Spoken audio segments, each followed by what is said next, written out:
Good afternoon. Thank you for coming. This is one of last talks of this conference. Do you enjoy it so far? Yeah, I enjoyed it very much. Even though I knew what kind of conferences build stuff, I was still a bit surprised when I came here and everything is just literally on the beach. And I have probably the most boring title not title of the talk, but personal title and agenda. I think I'm specified as senior consultant, which actually doesn't really go with the mood of this conference. So I'm glad that the title of the talk didn't fool you. And I won't be telling you about some fluff. We will try also in the good tradition of this conference to talk about some stuff. How to integrate RabbitMQ into actor systems. My name is Vagif, and I'm originally from Russia, but I've been living and working in Norway for about 2 decades. You can find me on Twitter, on some other channels, and all code which I'm going to show today is on GitHub, on my account. I will give you a link. First, let us first go through agenda. So we'll start with a bit of motivation. Why message queues? Why actor model? And then we will delve into showing some code. How are we doing it? The code is mostly from the real project, where we're writing actually a large enterprise system and integrating with queued messages. And system has high availability and performance demand. So we care about such things very much. And this makes it also interesting why have we chosen actor model for that.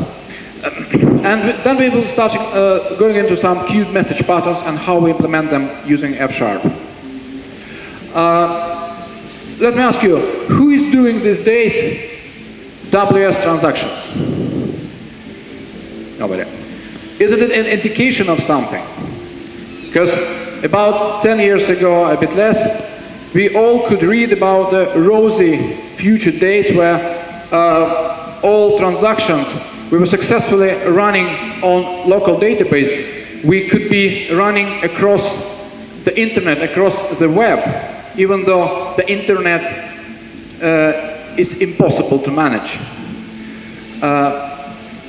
Luckily, we were learning, and I was actually very glad hearing the answer Sanders gave to somebody. He was questioned in a bit provocative way if he admits that the previous generation applying OOP to communication at large really fucked up. And he said, probably. So he gave the honest answer. So it's not how these days complex and robust responsive systems being written. So decisions, should it be SOAP versus REST? And I think we're seeing a clear winner now. Then we have learned that in many scenarios we'll be better off running compensating transactions instead of just trying to arrange everything as discrete transaction. Also, message queuing comes as a replacement for synchronous calls. And if you attended Ian Cooper's talk earlier today, he was also talking about that, decouple things, use message queues. And he was even illustrating it with throwing balls to some volunteers. And of course, reactive versus proactive systems. So the actor model and the use of message queue, it falls very much in the concept of creating reactive systems, which should be responsive, resilient, elastic, and message-driven. I guess we all understand what responsive means. It means that system should at any time give a response to request. It should not be waiting for certain operation to complete before it can accept other requests. Resilient, it's self-queued systems. And this is achieved very much using actor model, where you have pieces of code that create instances of other pieces of code and supervise them and make decisions about what to do if this child code fails. Then it's elasticity, that which also achieved with using frameworks like Akka, where you can build location transparent system. You can easily scale it and elastically expand it to use remote actors or even actors in clustered scenario. And of course, finally, it's all message driven. So all your pieces of code communicate using messages. If you probably read the books, numerous articles about solid principles, and the first letter S, it's a single responsibility principle. But the principle itself doesn't really show you, tell you much about how you build your code that should be responsible only for a single task. But when it comes to actors, they come with much more strict requirements. First of all, they're also responsible only for a single type of task. But moreover, they run this task in isolation. They don't share anything of their state with the rest of the system. And the only way to communicate with actor is to send them messages. And maybe they will send a message back saying something about their state. That's the only way to get their state. Another thing is that actor must process only one message at a time, which another very strict requirement, which makes it actually much easier to implement such actors, because you're only dealing with a single thread, and which makes function languages perfect to implement actor-based system. So what can an actor do? As I said, an actor can send messages to other actors. An actor can create other actors. It can supervise actors that it has previously created and stop them even if a fatal situation occurs. And it can change its own state, but the only way to ask its state is to send him a message and ask to send message back about the state.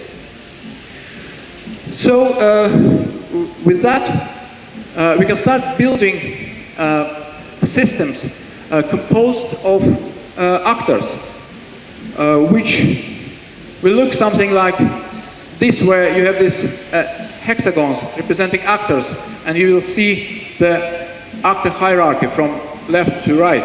So this is a top level actor, and it created two blue actors. One blue actor created a yellow one, which in turn created two purple ones, and they can send messages to each other. These black arrows, it's not creation, it's messages. And messages they can send to children, not children, to any actor itself. But of course, the question that how such systems should communicate with the rest of the world. It would be naive to expect that even in single organization, everything is built using one actor model framework. And it appears that message queuing is actually a very natural answer to that, since actors respond to messages. So the way to give them some work is to send them some messages that they can collect from message queues. But then we have a kind of dilemma, because if something happens on the way to task solution, then we need to be able to tell the message queue the state of this message. In most message queues, you can acknowledge messages by sending either ACK or NACK message, like acknowledge, not acknowledge. So message queue can get back the message and decide what to do next. A message can be requeued, it can be put to some error queue, and message queues are actually very powerful in those functions. So you can configure your message queue saying that time to leave for every individual message is that much, and then after that it goes to error queue, and then you can process message differently. So then it becomes quite important to integrate this message, acknowledge information in your domain messages, which creates some challenge because we don't want to mix domain and infrastructure concerns. Because if something happens here and we want to return message back, then some of these actors can say NAC to the message queue. But then he needs the address of a queue, he needs the ID of the message. And if everything goes fine, then the last actor says ACK. The message is acknowledged and it's removed from the queue forever. So we need to be able to solve this in a nice way. So our code is readable and we don't pollute our domain code with some infrastructure code. So in our project we're using RabbitMQ. It's one of standards de facto, and not even de facto because it supports some well-recognized standards like MQP, and it runs on any major platform. There are RabbitMQ drivers written for every major language. So it's very easy to get going with RabbitMQ. It has excellent documentation. It's free, open source, etc., etc., etc. So that was our choice. And our choice of platform for actor model on .NET was Akka.NET. It was also sort of obvious choice for us, but mainly because it's probably the best actor model framework at the time. Microsoft has its own implementation, Orleans, but we like the fact that Akka.NET, it's also open source. It's very easy to get in touch with developers. It follows original Akka Scala development path, so we know approximately what's going to happen next, and new functions coming rapidly. Just a few days, I think it's 3 days ago, they released cluster support for Akka.NET, which wasn't beta for some time. So for the rest of the session, we're going to through some code, just to show how we define our messages, how we implement server, client, actor, how we implement queue, reading, and if we have time, maybe I'll have a short demo because I'm running RabbitMQ server on this Mac, so we can use F# Interactive just to send some messages to some queues and see what happens. We'll be using main message patterns, which of course message, which is, I guess, doesn't require first explanation. Then some messages expect reply, and reply comes on a different channel because it's another message that comes from recipient to sender. And if you look at enterprise integration pattern book, then they also define it as return address pattern. Because sometimes we need that the message after processing trigger some receipt that is sent not to original sender, in addition to of course, to reply that goes to original sender, but it goes to some other actor or queue or something. And this is called return address. And this is actually a perfect fit for our situation where we want acknowledgement messages to be sent to, not to sender of the message, but to some other actor managing our RabbitMQ messages. We really don't want to send acknowledgement back all the way. We want to send it directly. So we're using a return address pattern. So this is F#, and it's quite readable, even for non-technical people, and this is the primitive domain message. Of course, it's not real domain message. It doesn't define anything for any domain, but for demo purposes, it's sufficient. We have request of some string and which generate reply of some string. Then our first approach to implement server actor can look like this.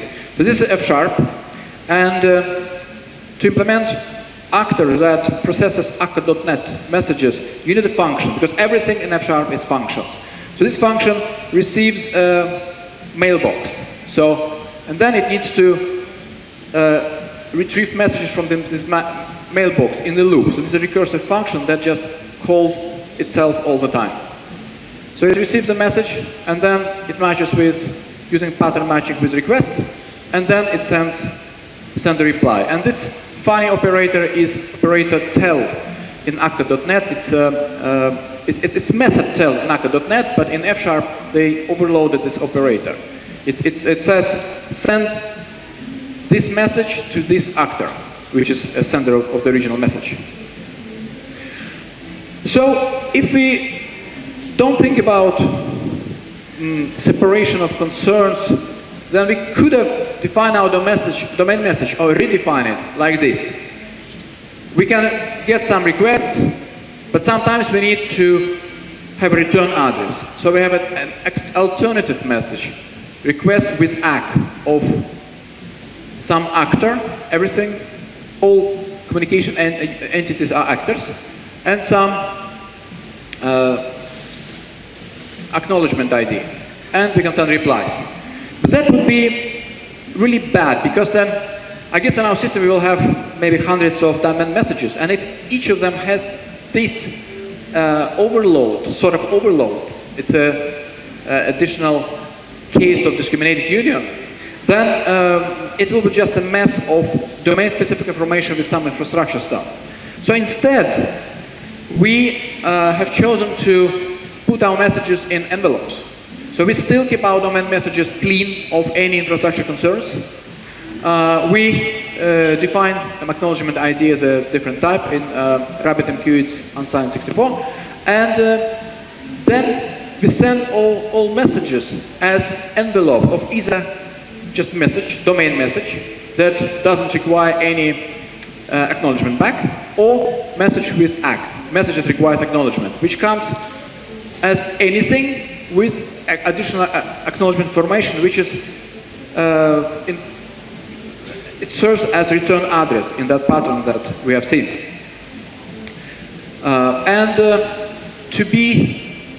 To separate concerns even further, we put acknowledgement messages as in a separate type and define special actor that will just deal with acknowledgement. And it corresponds also with recommendation you can read in Vaughan Vernon's book about implementing domain-driven design using Scala. He suggests that it can give you cleaner implementation if the actual domain servers will not be sending messages to queues directly. Instead, they'll be using some worker actor that will do the work for them. So you see, it's quite simple. It can ACK and it can NACK messages that come into it. And if you look at our revised server implementation, you will see that it's changed. When we create server, or when we enter this function, we create the worker which will acknowledge our queues. So we've received a regular message without acknowledgement requirement. We just reply to sender directly. If we receive message with acknowledgement requirement, we of course reply to sender. And in addition, we send this acknowledgement to our acknowledger. And you see we're using another method here, forward. Forward is a special case in actor model when you want to send a message on behalf of other actor. So what happens here, when the queue, this queue actor receives the acknowledgement, it will believe the acknowledgement came from the server actor and not from this acknowledger. So acknowledgement just as a worker which delivers, just it's a transport, but the actual return address for that message is the server that sent it, which fits perfectly our scenario with sending acknowledgement to RabbitMQ. So then sending messages to server is as easy as writing these lines. If you don't want acknowledgement, you just send message request of something. If you want acknowledgement, you specify also a return address, which is a combination of queue and message type. If you look at how implementation of client actor may look. Client is, in this scenario, it's a piece of code that prepares some data, wrap them in a message, and sends to the server. But for our demo purposes, we won't create new message types. So client will just create the same type of message that server will respond to. The same type of message client will also respond to. So we just tell client, send something to the server, and we already generated that message. And it's simply forwarded to the server with or without acknowledgement requirement. And client can also receive replies. So this is a reply situation. So now, what we need to resolve now, how we load client with work. So our client needs to fetch messages from the queue, from RabbitMQ. Of course, the bad implementation would be to insert directly queue infrastructure code in our client, which otherwise work with domain-specific details. That would break this single responsibility principle, and after suddenly dealing with multiple things. So instead we extract all RabbitMQ specific details and implement new type of messages. It's subscriber message, which we can use to subscribe to queues and to receive queue messages with or without acknowledgement. Here you can see that we have a case start with. We just follow convention suggested by von Vernon, who in his book used start with and reference to the not necessarily queue, but some message source, stop subscribing to that messages. So with that we can write queue reader actor that will communicate with the queue and send messages that it will extract from the queue to our client. Client will be the message handler. So when we create this function, when we invoke this function, it receives some serializer. We need to serialize, deserialize queue messages. We need some function to deal with that. In our case, it can be JSON.NET serializer. But I know that in many Akka developers, they use so-called wire serializer, which is faster. But for our purpose, JSON.NET is fine. And message handler. And this is actually our client that then later will talk to server. So QReader implementation is quite simple. And you can see that we actually implement a state machine. In the beginning, QReader actor is an idle state. If it receives the message start with queue, then it will start listening the queue. And you will see that it enters listening state. So it enters it here. I'm entering different state. And when it's listening state, it keeps getting messages. But all state information it received with a function. So it received its state, and now it starts receiving messages. And what messages can it get? It can get instructions to start with different queue, then it's still in listening state. It can get instruction to stop, then it becomes idle. Or, what is interesting, it can actually get queue messages. In this case, it will serialize or deserialize them and call our message handler. And will stay in listening queue, in listening state. So we haven't shown the actual infrastructure code of that will deal with RabbitMQ API, but so far we can have some observations with the code that we have written. First of all, we managed to keep our domain definitions free of infrastructure concerns.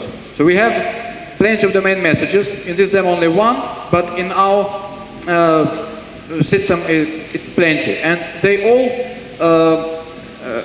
only focus on domain specific details. And we have infrastructure messages, something like message envelope, for example. Then, advantage of using F# is that we can easily implement state machines that deal with situation that occurs to particular actor. And as you might notice that we don't have a single mutable variable, which for us was one of the main reasons we have chosen F# and not C# when starting our project. We all were tired of fighting with mutability for many years, of sharing state, of synchronizing state, resolving thread-specific issues.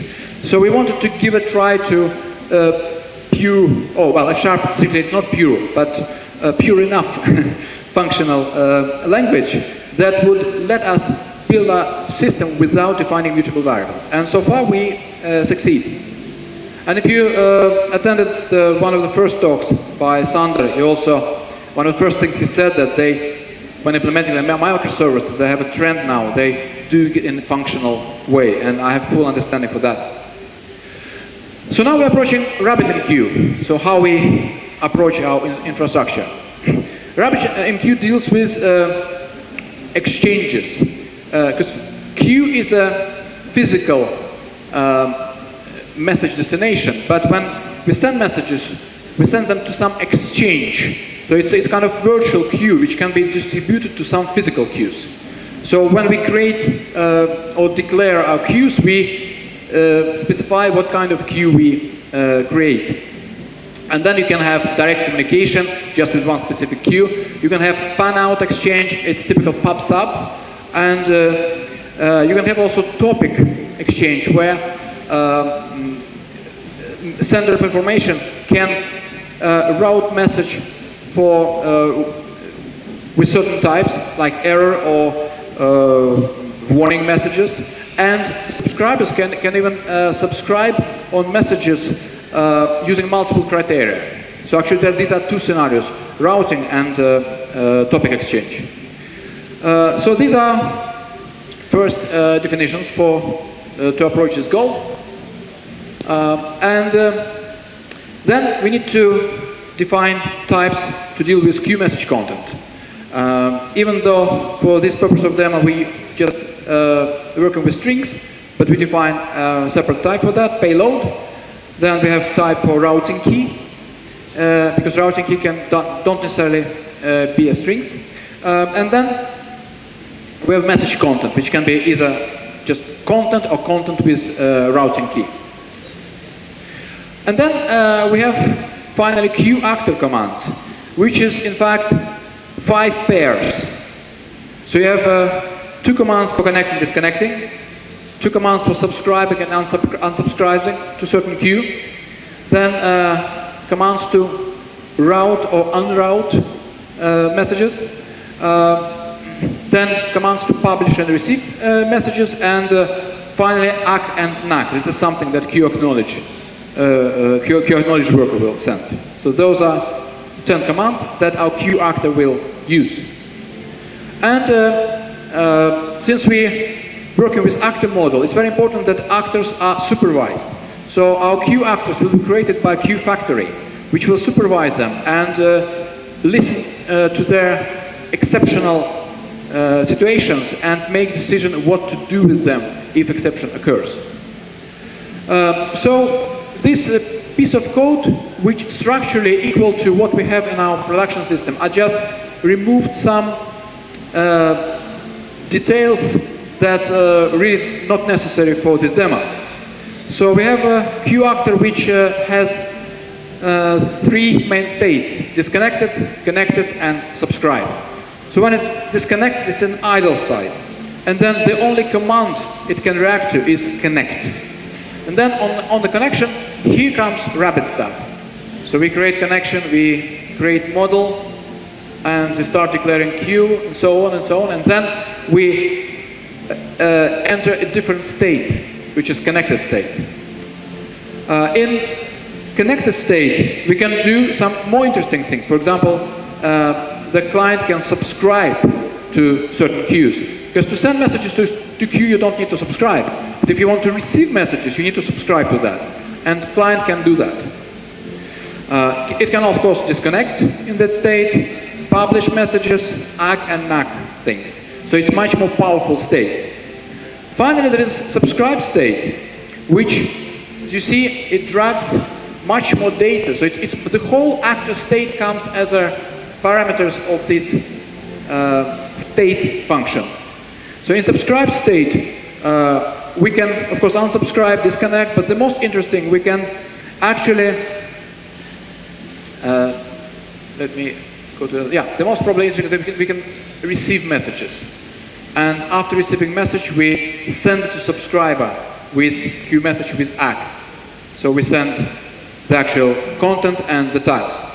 So this is more or less what happens to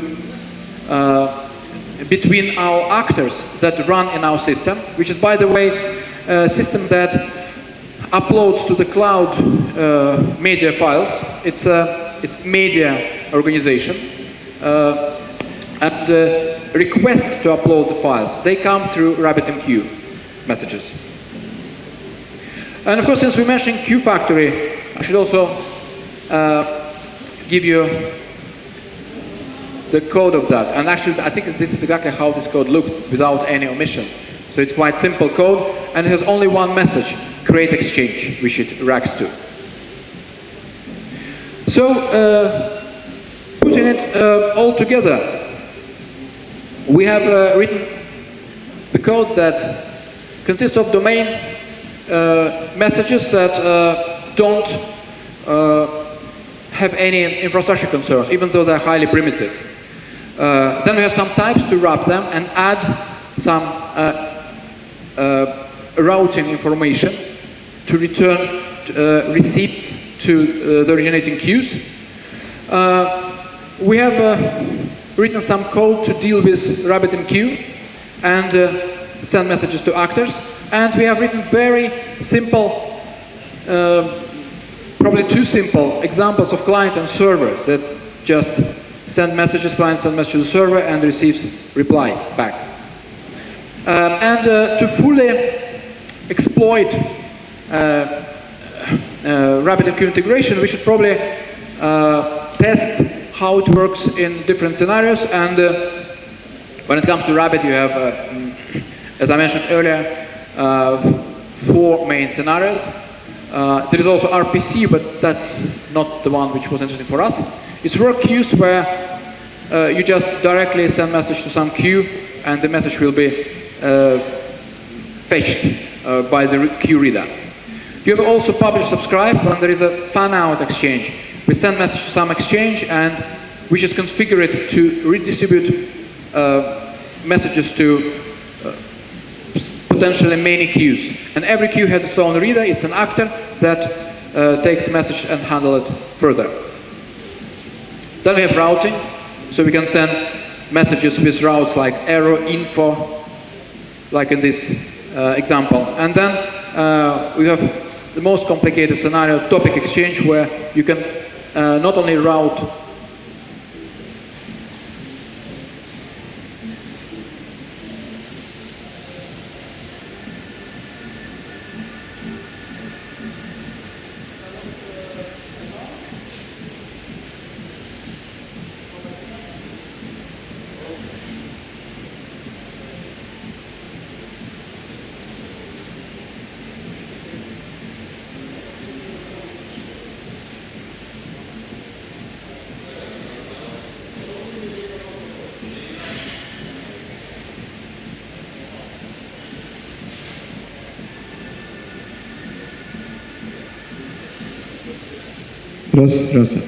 Okay, I think I lost.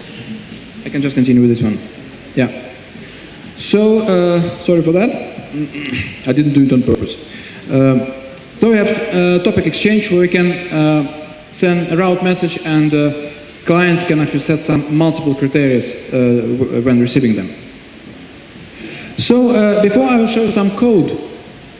So if you're interested in more code, and you want to read about some inspirational work for us, you can, of course, read more or less everything which was presented here in my blog post.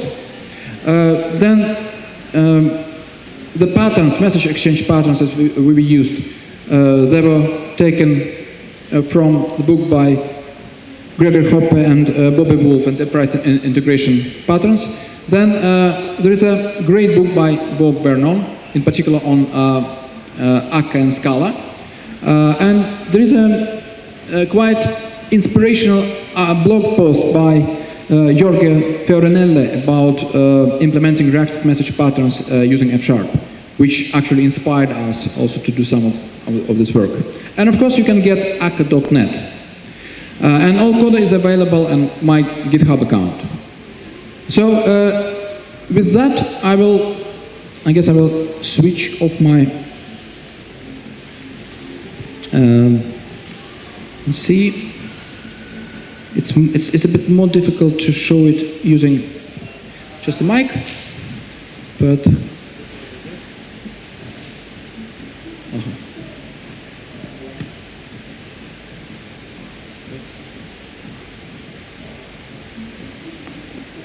ready? Ready. Okay. Thank you. Yes. Now it will be easier. Yeah. So this is a RabbitMQ server that is running on my MacBook. You can get it and install. The easiest to install it on Mac is to use brew command. Then you will get a server which you can start from command line. And this is Xamarin Studio. The code that we write, we deploy on Windows servers, but it runs without problems on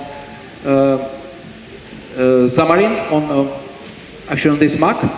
The only problem I had to solve is just to make sure that I don't use backslash, I just use forward slashes in paths. So all code is here in this solution. You have the server and client and the actual queue actors. So if we now look at F# interactive, I have some simple script which demonstrates how you can send and receive messages using F# interactive console, which is actually one of the way we do some initial tests, because it should never replace your regular tests and tests that you run on every build, but it's very convenient to work with REPL, to work in interactive mode. So what we will do now, so as you can see, I have queues, direct logs and topic logs, and now there should be new queue which is called hello. It should appear. So first I load some, I should first clear or restart F# interactive if I want to show you new session. So what I'm doing now, I just send this to F# interactive. Then I create my actor system, and this is, okay, I'll do it one by one.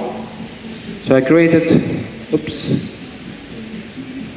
Let me see. Yeah, now it worked. Then I create my server. And then I create a queue factory. So then I create a client. Another client, just in case. Queue reader and another queue reader. So they will read queue messages and send to clients. And then I declare using queue factory. I send a message, declare exchange, and it will declare exchange with the name hello. And then I think after I connect to the queue, so I'm sending now message connect to my queue. So probably after some time it should, yeah, I see it now. There is a queue called hello. So what I can do now, I can subscribe my queue reader to that queue. Then I'm publishing my content, and you see that client sending request, server receiving request, and client received a reply which is also hi. And if you see the state of the hello queue now, it doesn't have any messages, because when server receives this request, it acts message and it disappears from the queue. So that's a simple scenario of queue communication using actors. Just to show something different, we can also try with some PubSub, which not really much different than that. It's just we just have multiple subscribers. So you see that there are not just one, but a couple of recipients. We can, publish, disconnect, and you see, well, now there is still one message which is unlocked. Because I disconnected my clients and then I published another message. So this message is not received yet. So that's how it should be. So so you have seen the code that very close to the production code that we have that shows how to use actor system, how to integrate it with RabbitMQ, and how to solve with this integrated solution transactional requirements, not classical asset transactional requirements, but process transactional requirements in a sort of eventual consistency sets. That we send some requests using queue, and then request goes through chain of actors, and once request is fulfilled, is processed, the last actor acts it back to the queue. Otherwise, when we receive some exceptions, we get nagged to the queue and we can decide what to do with the queue further. So, with that, I think we were a little bit over time at the beginning, and we are, I think, a bit over time, but almost. I think we shortened a little. So this is what I was about to tell you about our project and about our use of F#, RabbitMQ, and actor model. So if you have any questions, I'll try to answer. Questions? Anyone? Yeah, here. Could you please show the slide where you made a transition from discriminated union with two unions where request reply with three unions, and the next slide had envelope message with envelope and so on, because I have a bad suspicions. Okay, just a second. So that was probably one of the first slides with the code. Slideshow. Yes. And the next one.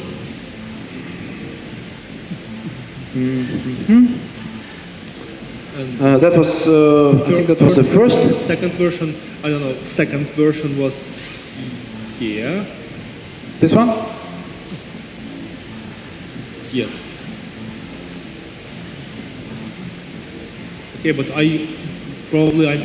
I'm mistaken, but I don't see any message type. I see only the main message type.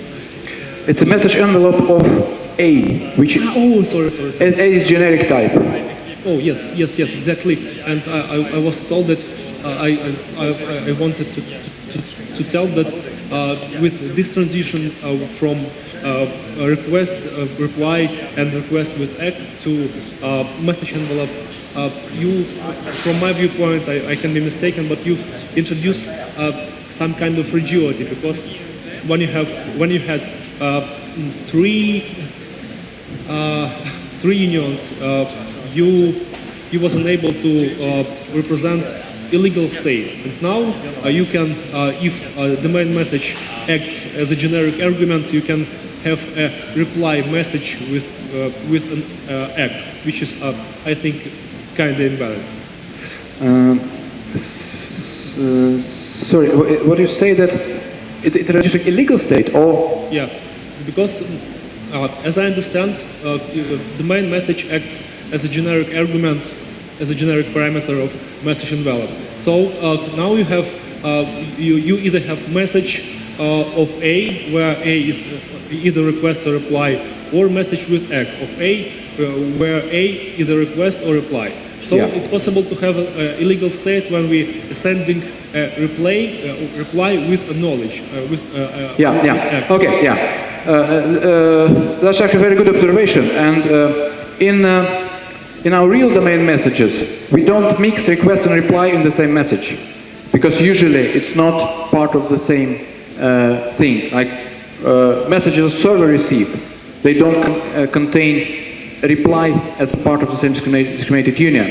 So that in reality it can't happen. Okay, thank you. It's not production code. I got it.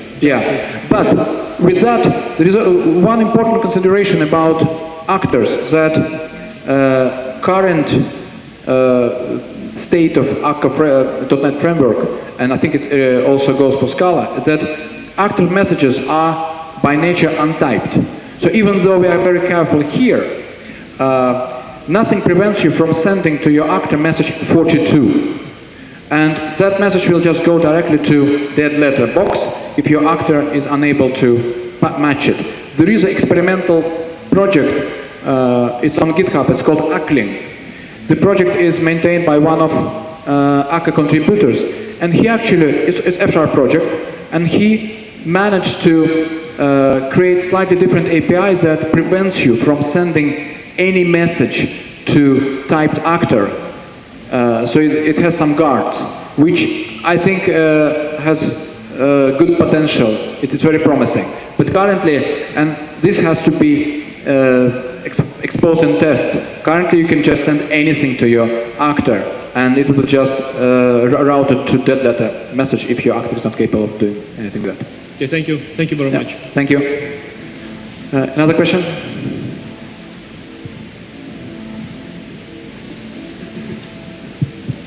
Oh, thank you for your speech. It's very good. Thank you. As far as I get you right, you are using the acknowledgement provided by MQP for transactional scenarios. And in case of some kind of exception, for example, during the business logic processing, some domain logic processing, would be good to know what kind of exception, what kind of things went wrong. Do you provide some mechanisms inside the system to propagate the exception to the caller or something like that? And so the question was, when something wrong happens and the message is not fully processed, it probably will be unacted. So how do we deal with this exception? How do we propagate it? One of the reasons we have chosen actor model is that act is created hierarchically, and then the creator of the actor always supervises it. And when exception happens, you can define supervision strategy for your supervisors, which means which basically consists of some pattern matching based on exceptions. So if exception happens, supervisor can decide one of 4 ways to deal with this message. It can resume it, which means that actor keeps its state and continues processing, which means that exception is not really important. It can restart the actor, and this is default. Then actor loses its state, but then it's up and running and can process more messages. It can stop the actor, which means, and if it's you're the only actor who, for example, talks to database, then you're screwed. Or it can escalate. It means that exception is so severe, for example, there is no connection to network. Then it will be propagated further up, and then the creator of that supervisor will manage with that. And this is one of the reasons for stability of actor-based systems, because while C#, Java, object-oriented languages, they also deal with exceptions, but they don't have built-in mechanism to restart pieces of codes. But I must say that now our code is, even though our code is in production, but it's still in development, and we're dealing now actually with problems of supervising, and sometimes it's very hard to decide what to do if some exception happens with your child actor. It's a bit new pattern for us. We haven't fully investigated it. Okay, thank you. Thank you. Okay, then there will be soon the very last talk, and we see guitar here, so I guess must be interesting and creative talk. So let's take some break. Аплодисменты Вагифу. Thank you.